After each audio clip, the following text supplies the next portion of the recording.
วันนี้พวกเรานั้นจะเรียนเรื่องอะไร พวกเราจะมาเรียนเรื่องยานพาหนะนั่นไง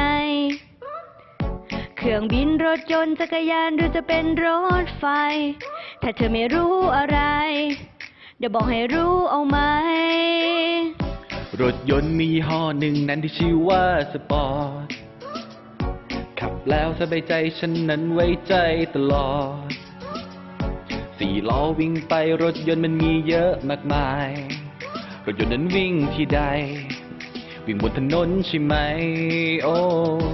เครื่องบินบนฟ้าสีขาวลำใหญ่ๆบินไปบินมาบนท้องฟ้าแสนสดใสมองดูแล้วคล้ายนกพิราบใช่หรือไม่ถ้าเธอว่าใช่ฉันก็คิดว่ามันใช่เล่าต่อไปเลยนะจักรยานนั่นไงมี2 ล้อให้ปั่นฉะนั้นแสนจะสุขใจก็ไปแต่ซ้อนกับฉันได้ไหมเครื่องบินบนฟ้าเรืออยู่ในน้ำบนรางก็มีรถไฟที่ฉันพูดมานั้นคือยานพาหนะนั่นไงเธอเห็นไหมมันมีมากมายเยอะเหลือเกินเด็กๆจำไว้ไปไหนมาไหนต้องคอยระวังให้ดี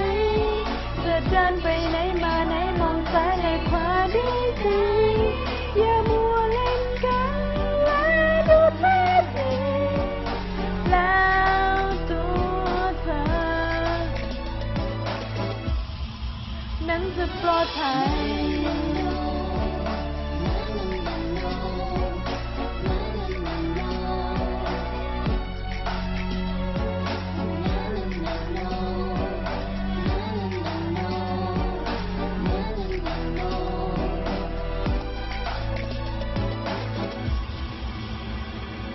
เครื่องบินบนฟ้าเรืออยู่ในน้ำบนรางก็มีรถไฟ